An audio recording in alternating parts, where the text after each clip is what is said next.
Son las 7 de la mañana con 40 minutos. Se encuentra aquí Efrén Guerrero, decano de la Facultad de Jurisprudencia de la Pontificia Universidad Católica de Quito. Buen día, gracias. Mi querido Eduardo, muy buenos días. Por estar aquí. A todos.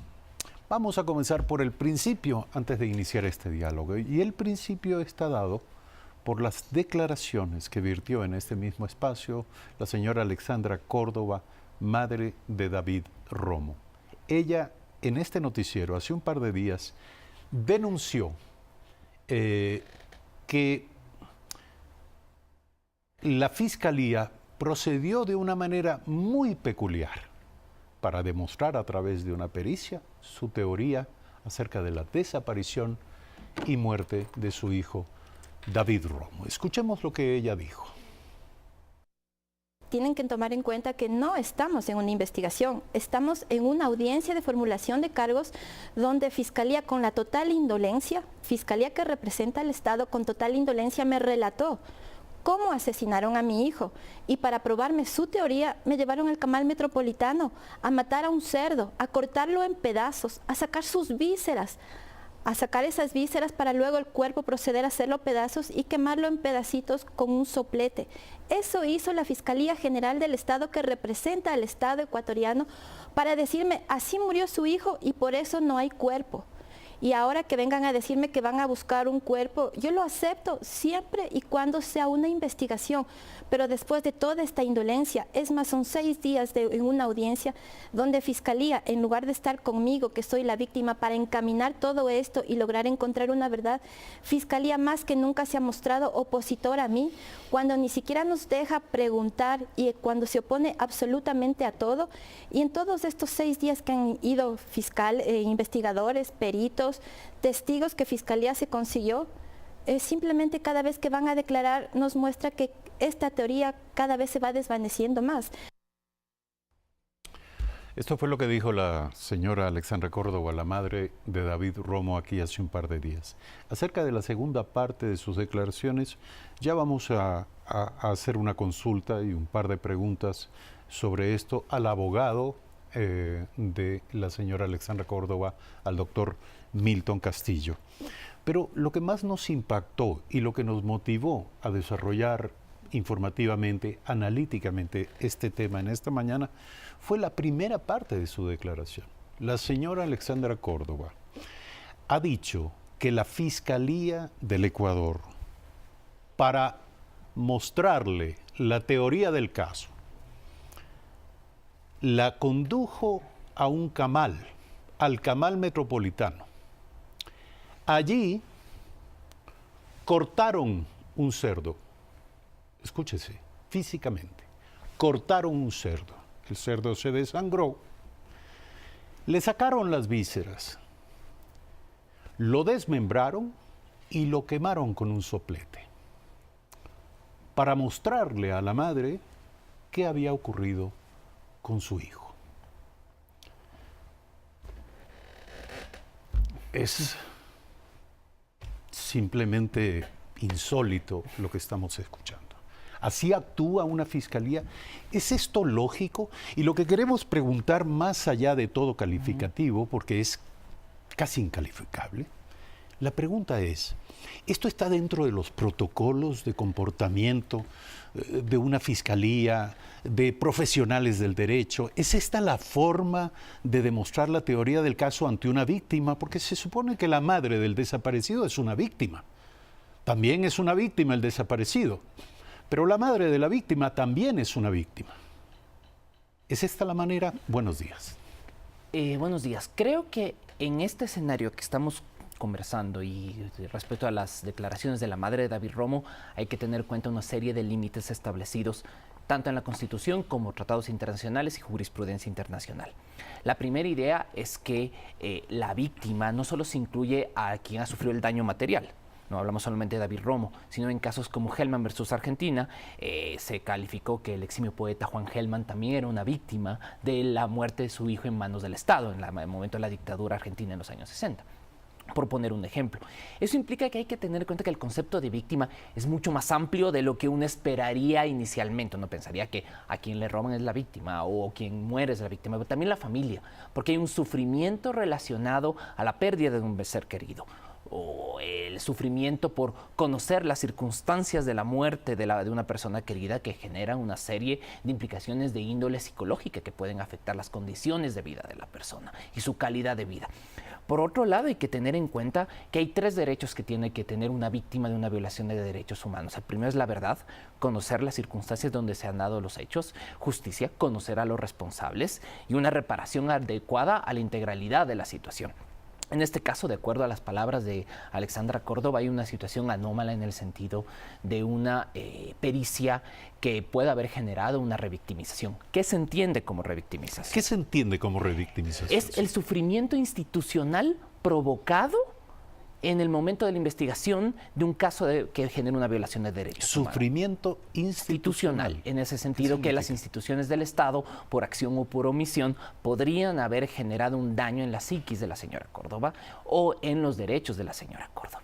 ¿Por qué? Porque a veces hay circunstancias que hay que tratar con cierta discreción. La idea de revictimización ha nacido en muchos vectores dentro del sistema de derechos humanos, en muchos casos de derechos humanos. ¿Por qué? Porque muchas veces las víctimas sufren lo que se conoce como síndrome de estrés postraumático. Después de tener el trauma inicial de la pérdida del ser querido, conocer las circunstancias, aumenta una situación de daño, se provocan peores situaciones para la víctima, aumentan las preguntas sobre el sufrimiento del hijo de Alexandra Córdoba, y eso puede generar también daños hacia la persona, que implicarían para su defensa técnica también situaciones complicadas para poder ejercer los derechos de acceso a la justicia de Alexandra Córdoba. ¿Por qué? Porque en este momento la justicia tiene que ser hecha en forma razonable y con un límite, que son los derechos humanos. Eso está muy claro en el artículo 11.8 de la Constitución, que supone que el deber máximo del Estado es la protección de todas las personas, inclusive las víctimas, que según la misma jurisprudencia de la Corte Constitucional establece claramente que no son solamente el afectado, sino es un sujeto procesal pleno que tiene todos los derechos de todos los involucrados en el proceso. Bueno, la señora Alexandra Córdoba rechaza de plano la teoría del caso presentada por la Fiscalía. Pero si la Fiscalía se pregunta por qué la señora rechaza de plano eso, pregúntense qué clase de reacción puede tener la madre de David Romo ante este espectáculo macabro de despostar un cerdo, desmembrarlo y quemarlo con un soplete, y durante todo ese tiempo escuchar la voz de un fiscal que le dice: así murió su hijo. Se encuentra en la línea telefónica Milton Castillo, abogado de la señora Alexandra Córdoba. Gracias por aceptar este contacto rápido con Primera Impresión. La pregunta es: en la segunda parte de la intervención, la señora Alexandra Córdoba habla de un enfrentamiento, de animosidad por parte de la Fiscalía, de un cierto conflicto que compromete ya el ánimo o la predisposición en contra de ella, en contra de los demandantes por la desaparición del joven Romo. Le pregunto, ¿ustedes están convencidos de que existe evidencias, indicios de esta tensión o de estos prejuicios que estarían de alguna manera pesando dentro del proceso? Gracias. Buenos días, Eduardo. Un saludo cordial también al doctor Guerrero y a quienes nos escuchan. Mire, quiero hacer énfasis en el tema de la victimización para contestar la pregunta hecha adecuadamente. El delito de desaparición forzada es un delito continuo, porque entre los derechos que viola está el de la personalidad jurídica y de la integridad física de la persona. Él no está, no se sabe el paradero, y como muy probablemente está muerto, las personas, sus familiares, tienen derecho a recibir el cuerpo para darle el tratamiento o cristiana sepultura, dependiendo de las costumbres que tengan. Y mientras no existe el cuerpo, esos derechos siguen siendo violados. Por eso los familiares de la víctima de desaparición también son víctimas, porque a ellos se les violan derechos en paralelo. Dicho esto, nos llama la atención profundamente el comportamiento de Fiscalía durante el proceso, porque Fiscalía no nos ha tratado como víctimas, sino como enemigos en el tema. Porque ellos sostienen una teoría del caso que no es la que nosotros sostenemos.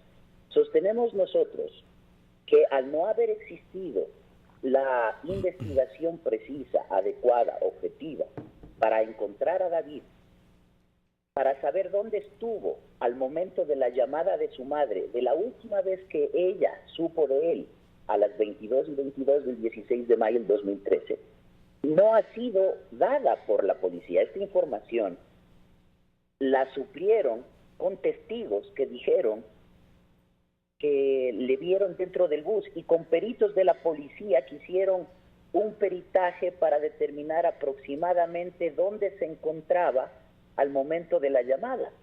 Pero no hicieron con lo que la técnica investigativa y la tecnología que se tiene lo permiten, saber dónde estaba él. Porque no tenemos certeza que ni siquiera estuvo en el bus. Adicionalmente, aparece un teléfono celular que ya se ha demostrado dentro del proceso que tiene un doble número de email, por lo tanto no podría ser el teléfono de David Romo. No hay certeza de que ese haya sido el teléfono, es decir, me refiero al que encontraron en manos del controlador del bus donde supuestamente habría ido David. No hicieron entonces las investigaciones y las pericias adecuadas, pero la policía ha presionado siempre a la Fiscalía para que vaya sosteniendo esta teoría del caso que lleva al asesinato y que hoy por hoy estamos juzgando. Y la Fiscalía solamente ha sido caja de resonancia, y una muy mala caja de resonancia, con enormes irregularidades, contradicciones y revictimizaciones, que sigue sosteniendo lo que la policía le dice. Debo recordar a quienes nos escuchan y a ustedes que si no fuese por el programa Visión 360 de septiembre del año pasado, este proceso hubiese seguido en reserva inclusive, porque también lo declararon en reserva y no permitían durante 2 años, 4 meses que se hagan investigaciones. La familia interpuso en el 2016 un habeas corpus para que el Estado ecuatoriano presente el cuerpo de David. Se lo presentó en contra de la Policía Nacional y en contra del ministro del Interior de aquel entonces, José Serrano. Y dijeron dentro de la audiencia, la policía institucionalmente hablando, que ese habeas corpus estaba inclusive alterando, molestando la investigación que se estaba realizando en aquella época y que jamás podría haber desaparecido David Romo en manos de la policía. Abogado Castillo, permítame, es difícil que ahondemos con absoluto detalle por el limitado tiempo de que disponemos en torno a este caso. Pero la pregunta era puntual.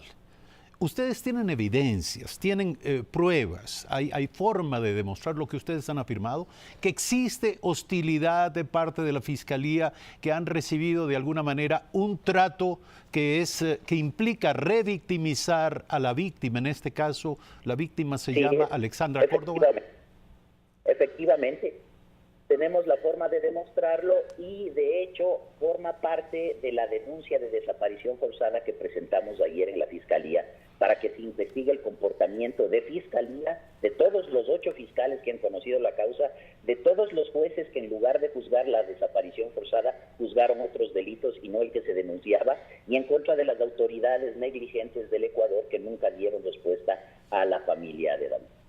Ahora, últimamente, y para concluir esta llamada, últimamente se habló de nuevos datos o nuevas denuncias acerca de la supuesta existencia de una tumba en un predio de la capital, y la policía acudió allí para tratar de confirmar si era o no el lugar donde estaban los restos de David Romo. ¿Cuál es la interpretación que ustedes le dan a este hecho? Ese comportamiento contrasta con lo que el propio director provincial de la DINASED, en esta audiencia de juicio por asesinato, así como el general Arauz, director de la DINASED, en el programa 360 de 3 o 4 semanas atrás, dijeron: que tenían la certeza, en virtud de sus investigaciones, que David Romo habría sido incinerado y que su cuerpo desapareció por esa incineración. Y resulta que por una llamada anónima empezaron con estas investigaciones a buscar en las casas de familiares de los procesados por asesinato el cuerpo de David, porque una llamada anónima les dijo que estaba enterrado en esos sitios. ¡Qué falta de seriedad! Eso es una burla al sistema jurídico en general y al dolor de la víctima, de las familiares de David. Gracias, Milton Castillo, por aceptar este contacto, el abogado de Alexandra Córdoba. Yo le quiero preguntar a nuestro invitado Efrén Guerrero, decano de la Facultad de Jurisprudencia de la Universidad Católica de Quito. ¿Qué implica que durante un juicio en el que se supone ya la Fiscalía dispone de los suficientes indicios, evidencias, que le permiten sostener la teoría del caso? ¿Qué implica que aparezca un dato adicional al que la policía atiende? ¿Esto genera inseguridad y desconfianza respecto de lo que allí se está tratando? En ese aspecto hay que tener en cuenta dos cosas. Desde los derechos humanos y la jurisprudencia internacional, la investigación es una obligación de medio. El Estado tiene que poner a disposición de las partes procesales todos los medios jurídicos necesarios para poder demostrar la verdad procesal dentro de una situación jurídica determinada. En este caso, esta llamada anónima activa mecanismos del Estado que generan esta nueva Es decir, no podía ser ignorada. No podía ser ignorados. Claro. Ahora, el problema es que existe una teoría del caso ya hecha por la Fiscalía que puede ser desarmado, que podría cambiarse en función de este nuevo escenario que sucede en este momento. Ahora, claro, el problema es que hay que tener en cuenta el contexto general del caso. Hay un elemento que siempre se da en la enseñanza jurídica de que el universo del juzgador, de los universos de las partes procesales, es el expediente.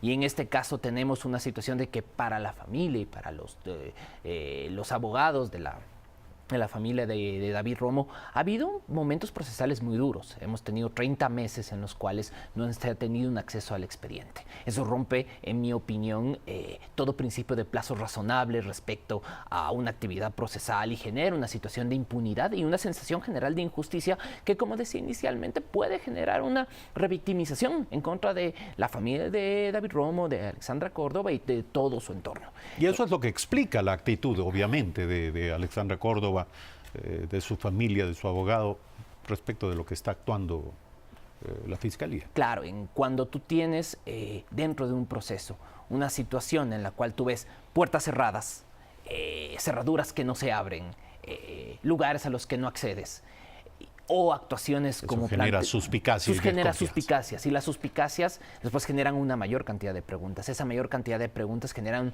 una situación general de injusticia, una situación en la cual los actores procesales plantean una situación en la cual dicen: ¿en qué estamos jugando? ¿Cuál es la acción de los jueces? ¿Cuál es la acción de los fiscales? ¿Realmente son leales con nosotros? ¿Existe el principio de lealtad procesal?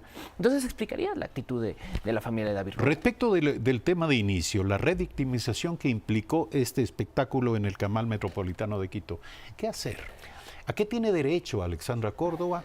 ¿Y qué clase de responsabilidad tienen aquellas personas que planificaron esa pericia? En primer lugar, existe una prohibición directa de la Corte Constitucional respecto a la revictimización en caso de personas que estén relacionadas con una víctima de una violación de derechos humanos. En el caso de, bajo la teoría del abogado Castillo, de la desaparición forzada, es cierto, si se prueba una desaparición forzada, es un delito del que se conoce como pluriofensivo, en el sentido de que hay varias violaciones continuadas y un tracto sucesivo de los derechos de la persona. Si se prueba que la persona ha sido revictimizada, se pueden generar las demandas de daño moral o las demandas de daños y perjuicios que sean necesarias para poder absolver sus derechos. En este momento hay que tener en cuenta que los procesos no se acaban con la sentencia. Puede haber otras situaciones jurídicas que pueden desencadenar de la sentencia. Como parte de la teoría del caso, entendemos que existe el afán de demostrar que David Romo era consumidor de drogas y probablemente había estado implicado en microtráfico de drogas. Esta es una de los aportes que se ha hecho dentro de este proceso a través de algunas pericias. Esto no afecta de ninguna manera, entendemos, los derechos de su madre como víctima. En primer lugar, una persona consumidora de drogas no es un delincuente. Eso hay que tenerlo súper claro. Constitucionalmente se plantea que las adicciones no son un delito, son un problema de salud pública. Empecemos por esa parte. No hay ninguna prueba que se pruebe que esté relacionado con el microtráfico. O sea, no tenemos una evidencia directa en el proceso de David Romo que pudiera demostrarlo. En segundo lugar, la familia de David Romo no es responsable de las actividades supuestas que pudiera haber tenido David Romo. No puedes generar esta situación de porque una persona es de una manera, toda la familia es de otra y por tanto su responsabilidad es continuada. Eso no tiene sentido a nivel jurídico.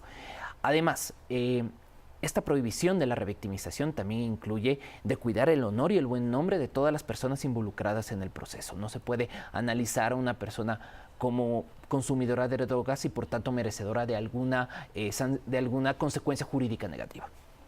Muchísimas gracias, Efraín Guerrero, decano de la Facultad de Jurisprudencia de la Universidad Católica de Quito, por acompañarnos en el análisis de este tema esta mañana aquí en Primera Impresión. Muchísimas gracias. 8 de la mañana con 1 minuto. Hasta aquí nuestro programa, hasta aquí nuestra semana de trabajo. Próximo lunes 6:55 es la cita. Un buen fin de semana.